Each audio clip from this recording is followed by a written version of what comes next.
13 Desember tahun 2025 menjadi hari naas bagi SS, seorang santri pondok pesantren di Kabupaten Lombok Tengah, Nusa Tenggara Barat. SS harus menahan rasa sakit bersama dua rekannya, yakni DV dan AL, usai mengalami luka bakar parah di tubuhnya. Mereka menjadi korban kebakaran di sebuah kamar pondok pesantren. Miris, nasib SS tidak semujur dua rekannya. Ia meninggal dunia pada 18 Februari 2026 setelah menjalani perawatan intensif di rumah sakit. SS dimakamkan di pemakaman umum Dusun Gontoran, Desa Tratak, Kecamatan Batu Kliang, Kabupaten Lombok Tengah, Nusa Tenggara Barat. Bismillah. Ya pemirsa, inilah makam salah satu korban tragedi 13 Desember 2025 di sebuah pondok pesantren di Kabupaten Lombok Tengah, Nusa Tenggara Barat. Korban berinisial SS berusia 13 tahun mengalami luka bakar yang cukup parah dan akhirnya meninggal dunia setelah dirawat selama 2 bulan di rumah sakit. Saat ini, 2 orang rekannya juga menjalani perawatan intensif di Rumah Sakit Bayangkara dan di Rumah Sakit Provinsi NTB. Penyebab kebakaran yang terjadi 13 Desember ini masih menyimpan pertanyaan, terutama di hati orang tua korban. Para korban dan keluarga meyakini ada sesuatu yang disembunyikan di balik kasus ini. Dugaan perundungan mengemuka hingga berujung pada tragedi yang menewaskan santri SS dan membuat 2 santri lainnya mengalami luka bakar parah.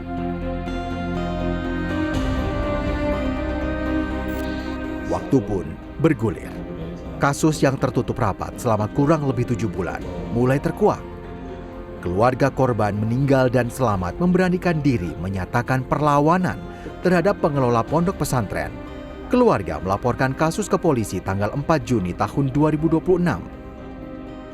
Setelah penyelidikan, polisi tanggal 9 Juli 2026 menetapkan 2 tersangka, yakni seorang santri dan pimpinan pondok pesantren. Sempat berlari keluar dan sudah selamat terlebih dahulu. Kemudian 3 anak ini terkunci dalam kamar. Terkuncinya itu bukan terkunci karena digeledah, tapi karena posisi pintu tidak bisa dibuka karena tidak ada pengait untuk menarik ke dalam. Perjuangan untuk mendapatkan keadilan terhadap para korban tidaklah semudah membalikan telapak tangan. Bantuan dari sejumlah lembaga bantuan hukum datang, termasuk untuk memulihkan kondisi korban selamat dan trauma berat, serta biaya pengobatan yang mencapai ratusan juta rupiah.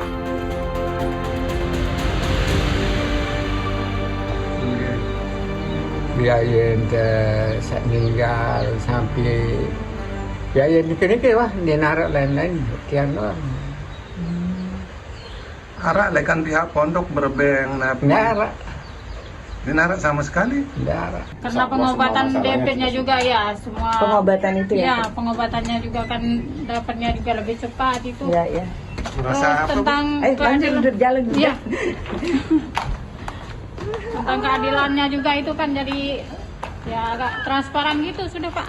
Yang kita cari cuman itulah keadilan gimana untuk anak ini, untuk penyembuhannya juga gimana jalan keluar.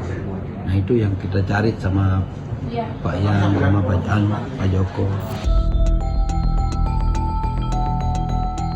Di lain pihak, pengelola pondok tetap meyakini bahwa kasus kebakaran ini murni musibah. Kejadian ini bukan pembakaran santri, tapi adalah kecelakaan. Sedangkan tentang penetapan tersangka, kuasa hukum akan melakukan perlawanan. Terlihat dari pasal yang diterapkan. Pasal yang diterapkan itu kan pasal kelalaian.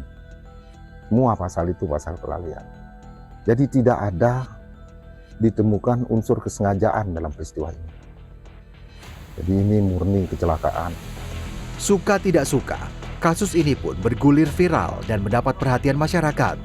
Masyarakat berharap korban mendapatkan keadilan dan kebenaran bisa segera terungkap.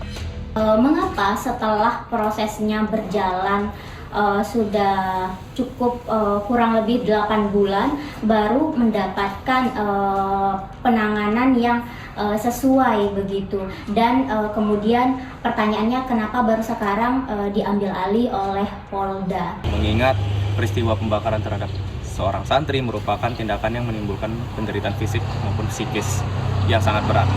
Tentu masyarakat berharap penegakan hukum tidak hanya memberikan kepastian hukum, tetapi juga menghadirkan rasa keadilan bagi korban. Dampak dari perbuatan itu sangat besar, jadi wajar kalau banyak masyarakat merasa hukuman 5 tahun untuk masing-masing pelaku masih terlalu ringan. Memang mereka masih di bawah umur, sehingga ada aturan khusus dalam hukum pidana anak. Tetapi menurut saya rasa keadilan untuk korban dan keluarganya juga harus benar-benar dipertimbangkan. 2 korban selamat, yakni DV dan AL, kini masih harus menempuh perjalanan panjang demi kesembuhan dan mengembalikan kondisi mereka yang sempurna. Pemirsa, di belakang saya adalah ruangan di mana 5 orang santri terjebak dalam sebuah kebakaran yang terjadi pada tanggal 13 Desember tahun 2025 lalu. 3 orang terjebak dan 2 orang berhasil keluar dari kobaran api, namun sayang 1 orang santri berinisial SS berusia 13 tahun akhirnya meninggal dunia setelah mendapatkan perawatan intensif selama 2 bulan di rumah sakit. 2 orang diantaranya saat ini masih menjalani perawatan intensif di Rumah Sakit Bayangkara dan di Rumah Sakit Provinsi NTB.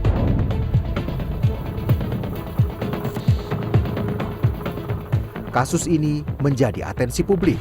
Peristiwa tragis dugaan pembakaran terjadi 13 Desember 2025. Perkembangan penyelidikan mengarah ke dugaan tindak pidana kelalaian dalam pengawasan di lingkungan pondok pesantren. Lalu Rahmat Juniadi, Lombok Tengah, Nusa Tenggara Barat.